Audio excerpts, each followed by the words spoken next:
अनंत आस्था के केंद्र परम पूज्य गुरुदेव आचार्य महाप्रज्ञ जी के चरणों में कोटि से वंदन, क्योंकि वे मेरे दीक्षा प्रदाता और उनके शासन काल में मुझे प्रथम दीक्षित होने का अवसर प्राप्त हुआ और मेरे जीवन नैया के तारणहार और मेरे चिंतामणि रत्न के समान मेरी भावनाओं को पूर्ण करने वाले परम पूज्य आचार्य महाश्रमण जी के शरणों में कोटि से वंदन।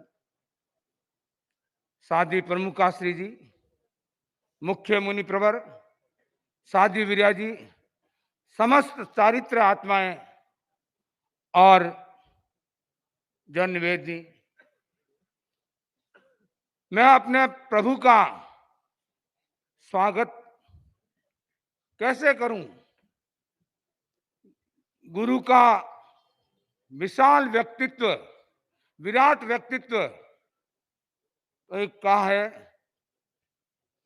गुरु नेत्रं गुरुदीप सूर्या चंद्रमसौ गुरु गुरुर्देवो गुरु पंथा सद्गुरु सद्गतिर्गुरु। कि ज्ञान का प्रकाश करने वाले हमारे गुरु हैं, तो गुरु ही हमारे नेत्र है, दीप है, सूर्य है और चंद्रमा के समान है। और ज्ञान प्रदाता होने के कारण गुरु ही हमारे देवता भी है और सन्मार्गदर्शक भी गुरु ही हो सकता है। और सम्यक निर्देश देने वाले गुरु के समान कोई दिशा नहीं होती है और गुरु ही उत्तम गति तक पहुंचाने वाले हमारे गुरु ही होते हैं। ऐसे महान गुरु का प्राप्त होना हमारा सौभाग्य की बात है। ऐसे महान गुरु हमें प्राप्त हुए हैं। हमारा सौभाग्य है कि ऐसे महान गुरु की चरण रज में हम आध्यात्म साधना कर रहे हैं। आप जैसे कल्प वृक्ष के समान सदगुरु की छत्र छाया में अध्यात्म का पराग का रस्वासाधन हम करने का मुझे सौभाग्य प्राप्त हुआ है। चिंतामणि रत्न समान आप श्री जैसे महान सदगुरु की सन्निधि प्राप्त कर मैं अपने आप में सात्विक गर्व की अनुभूति कर रहा हूं। पूज्य प्रवर, आप श्री के निकट सन्निधि में सेवा कार्य में मुझे जुड़ने का प्राप्त हुआ। पहले आचार्य महाप्रज्ञ जी की सन्निधि में मैं सेवा में जुड़ा। 2001 का वर्ष मेरे लिए एक सौभाग्य का वर्ष था। एक धर्म संघ में आचार्य के सन्निधि में जुड़ने का वह अवसर था। उस समय में गुरुदेव की नजदीकी सेवा, उदक सेवा, रात्रि शयन सेवा, उपकरण व्यवस्था, कोतवाली का कार्य, आचार्य महाप्रज्ञ जी का साधन चलाना आदि अनेक कार्यों में मैं जुड़ा। ये मैं आचार्य महाप्रज्ञ जी के ऋण को कभी चुका नहीं सकता, उसे कभी उऋण नहीं हो सकता हूं। और आप जैसे महान गुरु ने मुझ जैसे गुरु को आशीर्वाद दिया और आशीर्वाद आप जैसे महान गुरु ने मुझे आशीर्वाद दिया और जिससे मैं आगे बढ़ा। और आचार्य महाश्रमण जी का इतना उपकार है और इतना कहूं को वात्सल्य है, इतना मंगल आशीर्वाद मुझे प्राप्त है। और महाप्रज्ञ द्वारा प्रदत्त कार्य में तो मुझे नियुक्त किया ही है, पर साथ साथ में अनेकों कार्यों में मुझे नियुक्त किया। चाहे चिकित्सा व्यवस्था हो, चाहे गोश्री व्यवस्था हो, चाहे काशिद व्यवस्था हो, अनेकों कार्यों में मुझे नियुक्त किया। ये जब भी हो सकता है कि व्यक्ति गुरु के विश्वास को जीत लेता है, गुरु के विश्वास में खरा उतर सकता है। मुझ पर गुरु ने इतना विश्वास करके इतना कार्य सौंपा और मैंने ये भी, गुरु यदि मुझे कोई भी कार्य दे तो मैं उससे कभी मुकर नहीं सकता। गुरु का प्रसाद है, जो भी कार्य दे मेरे लिए प्रसाद है वो, तो प्रसाद से मैं कभी मुक्त नहीं हो सकता हूं।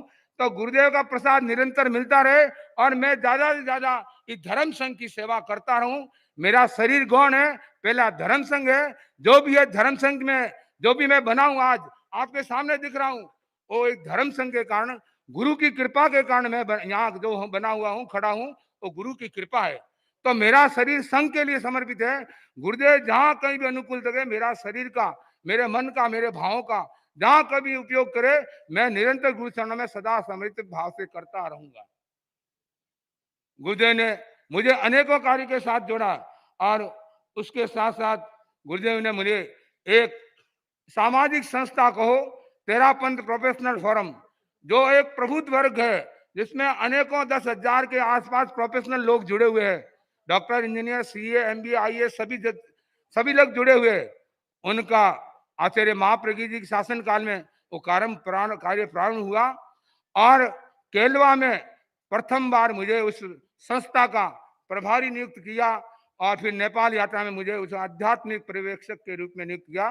तो उस कार्य के लिए मैं गुरुदेव का आभारी हूं कि मुझे तो कहते हैं अंग्रेजी आती नहीं है और मैं इन पढ़े लिखों लोगों को कैसे संभालूं, पर सब जो कुछ भी हो रहा है गुरुवर के आशीर्वाद से हो रहा है, गुरुवर की कृपा से हो रहा है। मेरा कोई प्रयत्न नहीं है, सब काम गुरुवर की कृपा से हो रहा है। गुरु की शिष्य पर जो कृपा हो जाती है उसका कोई पार नहीं है। और मैंने सोचा है, देखा है, सोचा है, समझा है, सब कुछ है कि मेरे पर जितनी गुरु की कृपा है, मैंने सोचा और कृपा कितनी कम होगी, पर मेरे पर सबसे ज्यादा है।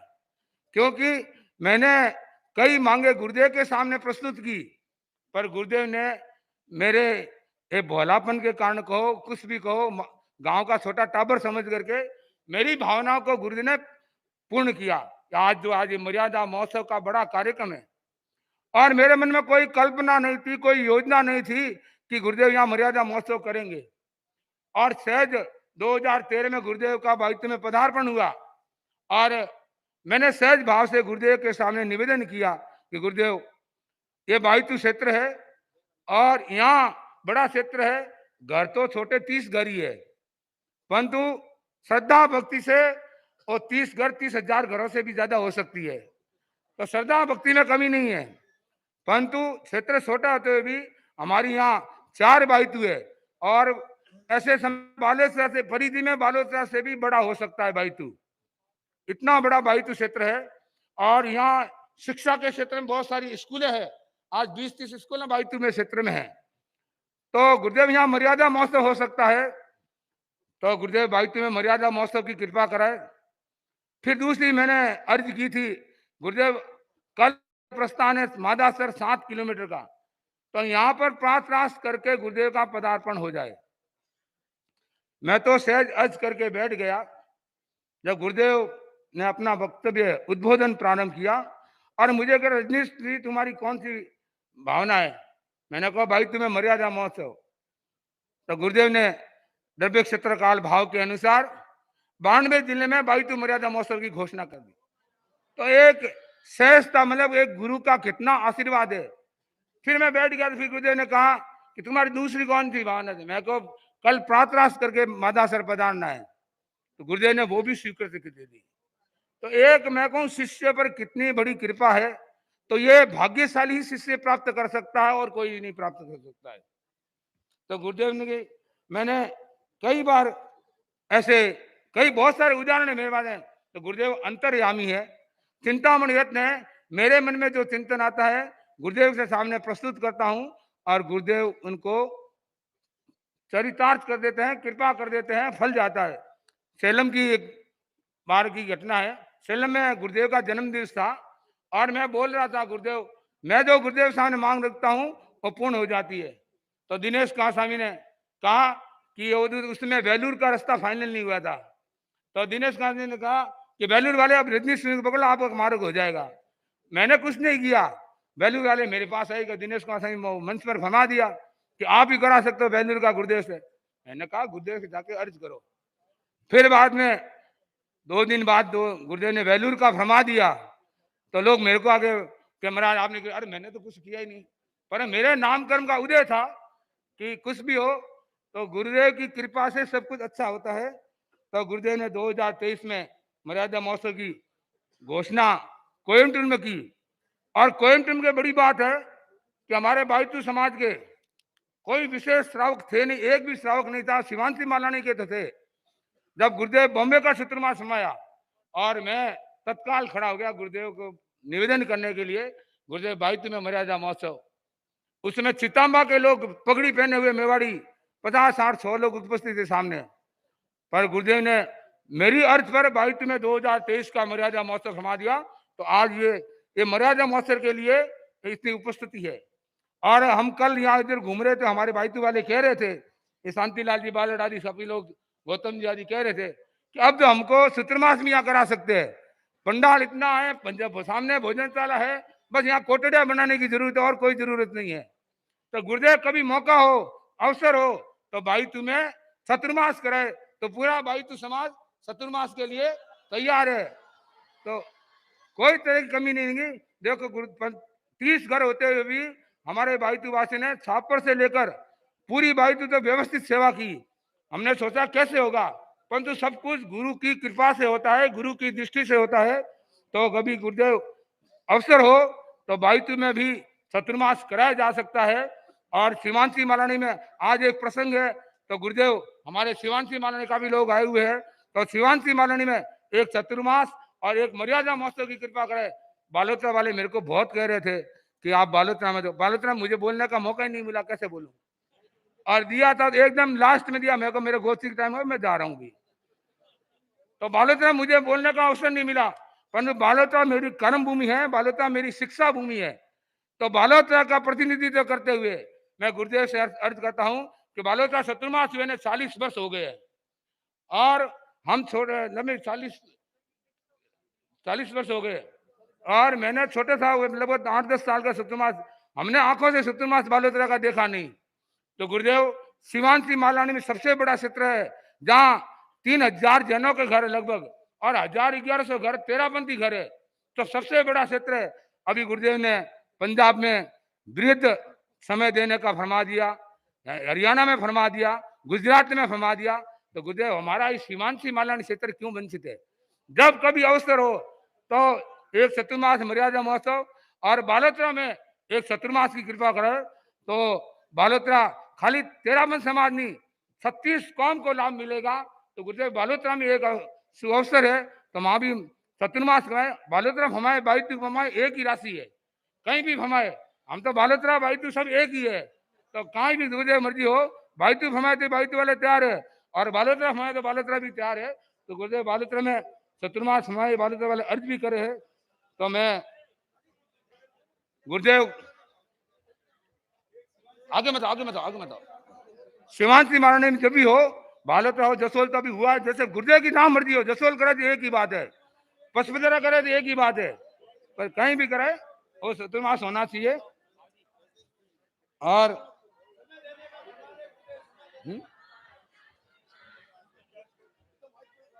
कैलाश जी का हम सबकी तरफ से बालोतरा गुरुदेव चतुर्मास फरमाए। और गुरुदेव की कुछ नहीं, ये सीमांती मालानी ये प्रसंग है बायतू की भूमि पर, और बायतू की भूमि में ही बालोतरा सीमांती मालानी में चतुर्मास मर्यादा महोत्सव की घोषणा इस स्थान पर गए, तो इससे ज्यादा हमारे खुशियों का कोई पार नहीं है। गुरुदेव ठीक है, गुरुदेव बायतू से अनेक साधु साधी दीक्षित हुए, और ऐसे बायतू पहले मोहनलाल जी आमेट के नाम से प्रसिद्ध है, क्यों मोहनलाल जी ने स्वामी ने यहाँ 2018 में चतुर्मास किया था, और मेरे ख्याल से वो अग्रगण्य बनने का पहला चतुर्मास ऐसा कुछ था, तो बायतू के नाम से ज्यादा प्रसिद्ध, आमेट कम है बायतू ज्यादा है। तो मोहनलाल जी स्वामी की जहाँ कहीं भी हो उनकी ओर से भी मैं अर्ज करता हूँ, और साथ में उनको भी स्मरण करता हूँ कि आज बायतू में मर्यादा महोत्सव आज वो होते तो उनको खुशियों का कोई पार नहीं रहता। और हमारे यहाँ से अनेकों साधु साधी है, 8 साधियां बायतू से दीक्षित है। साध्वी राकेश कुमार जी अभी बॉम्बे अस्वस्थ होने के कारण वो आ नहीं सकी, तो राकेश कुमार जी जो बुरेट परिवार से दीक्षित हुए हैं, और मेरे संसार पक्ष से धौल प्रभा जी और माधव ऐसा जी जो अभी बॉम्बे में है, और उनकी भी भावनाएं आने की थी परंतु दूर पड़ रहा है आने में, तो उनका आना नहीं हो। तो मैं अपनी दोनों बहनों की ओर से भी गुरुदेव का अभिनंदन स्वागत करता हूँ, साधी प्रमुख मुख्यमंत्री का साधी वरिया का स्वागत अभिनंदन करता हूँ। और उनका गीत भी आया है, जैसे मौका होगा उनकी भी प्रस्तुति की जा सकती है। और बाइतू के हम सरस प्रभा जी है, वो भी ये यहाँ नहीं है, इंदु प्रभा जी यहाँ नहीं है, और 4 साथी ज्ञान प्रभा जी जो यहाँ आए हुए हैं, शिक्षा प्रभा जी और पार्श प्रभा जी, ये हमारे बाइतू से। बाइतू क्षेत्र छोटा है, परंतु दीक्षा भी यहाँ से काफी हो चुकी है। और हमारे सावक समाज भी बाइतू का है। और पुराने साहब रानूलाल जी बुलड़ हो गया, गणेश जी साजेड़ हो गया, लादूराम जी साजेड़ हो गया, और लालचंद जी भंसाली हो गए। तो ये इन लोगों का खूब परिश्रम रहा, तो बाइतू आज एक स्थिर रूप में उपस्थित है। और आज गुरुदेव का अभिनंदन करने में हमारे बालड़ परिवार की ओर से हमारे छोटे भाई की वाइफ संसार काका के बेटे महेंद्र की वाइफ जसोदा जी ने बालन ने 2023 का मर्यादा महोत्सव 23 की तपस्या कर गुरुदेव का तप के द्वारा अभिनंदन करने के लिए वो सामने उपस्थित है। और सबसे बड़ी खास बात है, हमारे बाइतू क्षेत्र से हमारे दो केंद्र में मिनिस्टर है और राज्य में भी मिनिस्टर है। केंद्र मिनिस्टर हमारे कैलाश जी चौधरी जो केंद्रीय कृषि राज्य मंत्री है, और हेमाराम जी चौधरी हमारे बाइतू के, सभी बाइतू जन्मभूमि है। हेमाराम जी चौधरी भी हमारे वन मंत्री है राजस्थान सरकार के, और हरी जी चौधरी जो हमारे बाइतू के विधायक है। अभी कांग्रेस में पूरा पंजाब इलाका आप देख रहे हैं, अभी राहुल के साथ यात्रा में थे, और साथ साथ में हमारे राहुल गांधी, और साथ साथ में हमारे मेवाराम जी जैन जो हमारे संसार बख्शी मासी के बेटे सगे भाई है, वो 92 के विधानसभा का प्रतिनिधित्व कर रहे हैं।